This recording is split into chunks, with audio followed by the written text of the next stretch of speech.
Hi guys, welcome to my channel. So let's start with question number 4 of exercise 12.1 chapter exponents and powers.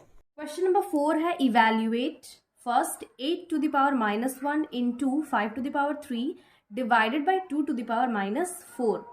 अब इसको हम लोग solve कर लेंगे. जो नेगेटिव में पावर है इसका रेसिप्रोकल कर लेंगे. तो ये क्या हो जाएगा 1/8 into 5 to the power 3 divided by 1/2 to the power 4. तो इसको हम लोग लिख सकते हैं 1/8 जो है यहाँ नीचे चला जाएगा और -2 टू द पावर 4 ऊपर आ जाएगा. तो ये हो गया 2 to the power 4 into 5 to the power 3 divided by 8. Solve कर लेंगे तो ये हो जाएगा 2 टू द पावर 4, 2 2 ज़ा 4, 4 2 ज़ा 8, 8 2 ज़ा 16. तो ये 16 हो गया और 5 को 3 टाइम्स हम मल्टीप्लाई करेंगे तो 5 5 ज़ा 25 एंड 25 3 ज़ा 125 डिवाइडेड बाई 8. और अगेन 8 1 ज़ा 8, 8 2 ज़ा 16. तो आ गया 2 इंटू 125 मल्टीप्लाई करेंगे तो वैल्यू आएगा 250. आंसर होगा 250. इसका नेक्स्ट क्वेश्चन है 5 to the power -1 into 2 to the power -1 into 6 to the power -1. तो तीनों का रेसिप्रोकल कर लेंगे. यहाँ पे हो जाएगा 1/5 इंटू 1/2 इंटू 1/6.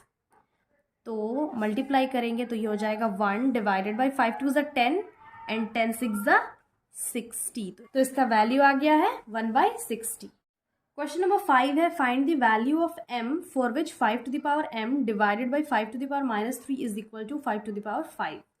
तो यहाँ पे बेसिकली हम लोग को m का वैल्यू फाइंड करना है is equal to 5 to the power 5. तो यहाँ पे डिविजन है तो यहाँ पे हम लिख सकते हैं 5 to the power m divided by 5 to the power -3 is equal to 5 to the power 5. Again 5 to the power, अब बेस तो सेम है पावर अलग है तो यहाँ पे हम माइनस कर लेंगे पावर को. तो 5 टू द पावर 5 ये ऑलरेडी -3 इसका पावर है और ये जो है ये फॉर्मूला वाला माइनस है. कंफ्यूज यहाँ पे नहीं होना है. तो ये हो जाएगा 5 to the power m minus minus क्या होता है प्लस. तो m plus 3 is equal to हो जाएगा 5 टू द पावर 5. अब दोनों का बेस सेम है. यहाँ पे हम पावर्स को कंपेयर कर लेंगे तो m plus 5 is equal to हो जाएगा 5. यहाँ पे लिख लेंगे on comparing the powers of the base या फिर ऑफ 5 और base. Then m is equal to अब क्या हो गया 5, ये प्लस में है इक्वल के उधर भेजेंगे तो माइनस में हो जाएगा. यहाँ पे क्या है 3 है तो यहाँ पे 3 होगा. तो 5 - 3 करेंगे तो आ गया इसका वैल्यू 2. तो m का क्या वैल्यू आ गया 2 आ गया है. लिख लेंगे हेंस, यहाँ पे m का वैल्यू फाइंड करने के लिए कहा गया था. Hence the value of m is 2. Next question है question number 6 evaluate first question. तो इसको हम लोग इवैल्यूएट करेंगे. ये है 1/3 whole to the power -1 minus 1/4 whole to the power -1 whole to the power -1. तो अंदर से हम लोग सॉल्व करके जाएंगे. तो पहले ये जो ब्रैकेट है उसको सॉल्व करेंगे. तो यहाँ पे क्या है तो यहाँ पे हम लिख सकते हैं 1 to the power -1 divided by 3 to the power -1 minus again 1 to the power -1 divided by 4 to the power -1 whole to the power -1. तो ये क्या हो गया. अब दोनों का रेसिप्रोकल करेंगे हम लोग तो ये -1 जो एक्सपोनेंट है पावर है वो पॉजिटिव में चेंज हो जाएगा. तो ये 3 ऊपर चला जाएगा 1 नीचे आ जाएगा. अगेन यहाँ पे 4 ऊपर चला जाएगा 1 नीचे आ जाएगा होल टू द पावर -1. तो अब इसका हम ब्रैकेट ओपन कर लेंगे अंदर.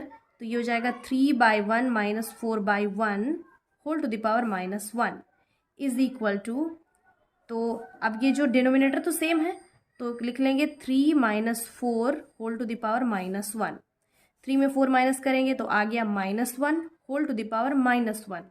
अब अगेन ये माइनस है एक्सपोनेंट में, इसको पॉजिटिव में करने के लिए 1 divided by -1 to the power 1. 1 का पावर 1 है तो 1 ही रहेगा. तो ये हो जाएगा सिंपली -1। तो इसका आंसर आ गया -1। अब जो नेक्स्ट क्वेश्चन है वो भी बहुत इजी है सॉल्व करना। तो इसको हम क्या करेंगे, 5/8 होल टू द पावर -7 है into 8/5 whole to the power -4 है। तो इसका अब हम माइनस यानी कि जो नेगेटिव एक्सपोनेंट को पॉजिटिव में चेंज करने के लिए इसका हम रेसिप्रोकल करेंगे। तो ये हो जाएगा 1/5/8, 1 divided by 5/8 whole to the power 7 into यहाँ पे भी 1/8/5 होल टू द पावर, यहाँ पे माइनस हट जाएगा तो 4 आ जाएगा। तो यहाँ पे हम लिख सकते हैं 1/5 के ऊपर भी पावर 7 और 8 का भी 7 into 1 divided by 8 to the power 4 by 5 to the power 4।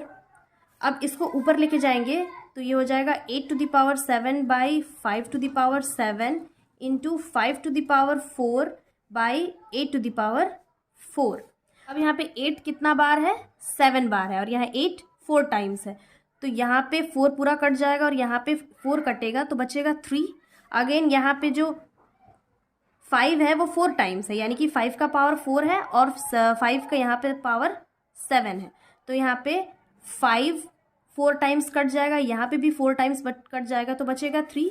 तो ये हो गया 8 to the power 3 divided by 5 to the power 3। तो यहाँ पे लिख सकते हैं 8 into 8 into 8 divided by 5 into 5 into 5।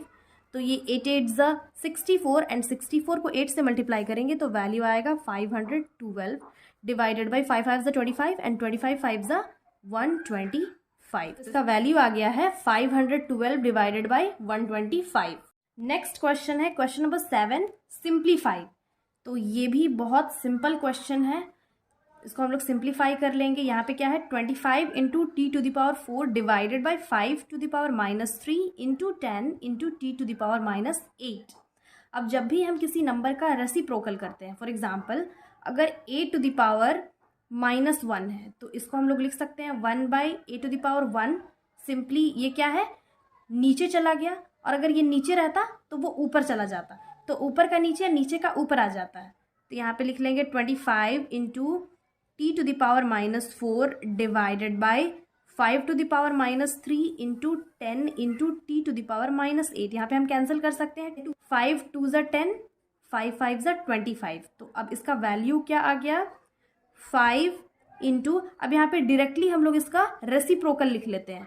तो ये टी टू द पावर -4 है, ये तो नीचे आ जाएगा, नीचे आके क्या इसका वैल्यू हो जाएगा, नीचे इसका वैल्यू हो जाएगा टी टू द पावर 4। और यहाँ पे जो नीचे टी टू द पावर -8 है इसका रेसिप्रोकल करेंगे तो ये ऊपर चला जाएगा और इसका वैल्यू आ जाएगा टी टू द पावर 8। यहाँ पे 5 टू द पावर -3 भी है, इसका भी रेसिप्रोकल करेंगे तो ये ऊपर जाके चेंज हो जाएगा 5 टू द पावर 3 में, और यहाँ नीचे आ जाएगा 2 into T to the power 4। अब यहाँ पे हम और कैंसिल नहीं कर सकते, यहाँ पे कैंसिल कर लेंगे। जैसे यहाँ पे टी का पावर 4 है और यहाँ टी का पावर 8 है, तो यहाँ पे 4 कैंसिल करेंगे, यहाँ पे कैंसिल करेंगे तो क्या बचेगा, यहाँ 4 आ जाएगा। तो यहाँ पे आ गया 5 into 5 to the power 3 divided by 2 into T to the power 4। Multiply कर लेंगे तो 5 इंटू ये 3 टाइम्स मल्टीप्लाई करेंगे 5 को तो 125 वैल्यू आ जाएगा, और नीचे बचेगा 2 into T to the power 4। Again दोनों को मल्टीप्लाई करेंगे 5 और 125 को, तो वैल्यू आएगा 625 divided by 2 into T to the power 4, और यही इसका वैल्यू है 625 divided by 2 into T to the power 4। Next question है 3 to the power -5 into 10 to the power -5 into 125 divided by 5 to the power -7 into 6 to the power -5। तो इसको भी हम solve कर लेंगे, ये भी बहुत ईजी क्वेश्चन है। तो ये लिख लेंगे 3 टू द पावर -5 इंटू, अब यहाँ पे 10 को हम लोग लिख सकते हैं 2 into 5 whole to the power -5, because 5 2 ज़ा 10 होता है, इसको हम लोग एक्सपेंड कर लिए हैं। ये हो गया 125 divided by 5 to the power -7, और यहाँ पे 6 है तो इसको हम लोग लिख सकते हैं 2 into 3 whole to the power -5।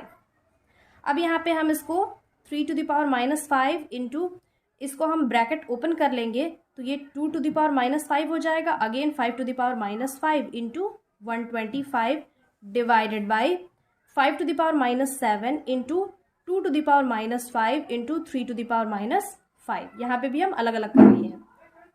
तो यहाँ पे हम कैंसिल कर सकते हैं, ये कैंसिल हो गया इससे, again 3 to the power -5, 3 to the power -5 cancel हो गया, तो क्या बच गया 5 to the power -5 into 125 divided by 5 to the power -7। अब यहाँ पे दोनों माइनस में है, इसका हम रेसिप्रोकल करेंगे तो ये जो 5 टू द पावर 7 है ये ऊपर चला जाएगा और 5 टू द पावर -5 है ये नीचे आ जाएगा। तो ये हो गया 5 to the power 7 into 125 divided by 5 to the power, अब क्या आ गया है 5 to the power 7 into 125 divided by 5 to the power 5। तो यहाँ पे हम लिख सकते हैं 5 टू द पावर 7 इंटू ये 125, 5 का पावर 3 यहाँ पे लिख सकते हैं, बिकॉज 5 इंटू 5 करते हैं तो 125 आता है, 5 टू द पावर 5। यहाँ पे क्या कर लेंगे, ये जो दोनों बेस तो सेम है और पावर को ऐड कर लेंगे, तो 7 + 3 divided by 5 to the power 5। तो 7 + 3 क्या होता है 10 होता है, 5 to the power 10 divided by 5 to the power 5। अब यहाँ पे क्या है, ये 5 कैंसिल हो गया, यहाँ पे भी 5 हटा देंगे तो बचेगा 5 टू द पावर 5। तो इसका वैल्यू आ गया 5 टू द पावर 5। अगर एज पर लॉ, जैसा हम लॉ पढ़े इस चैप्टर में उसके अकॉर्डिंग अगर सॉल्व करेंगे तो इसका वैल्यू आएगा 5 to the power 10 divided by 5 to the power 5। अब ये डिवीजन में है तो 5 टू द पावर 10 ये ऊपर माइनस में चेंज हो जाएगा पावर, तो ये आ जाएगा 5 टू द पावर 5। 10 में 5 माइनस करेंगे तो 5 आ गया, तो इसका आंसर आ गया 5 to the power 5। So this was the last question of this exercise. I hope ये solution समझ में आ गया होगा. Again I'll be back with the next video solving the next exercise of this chapter. Till then have a nice day. Thanks for watching.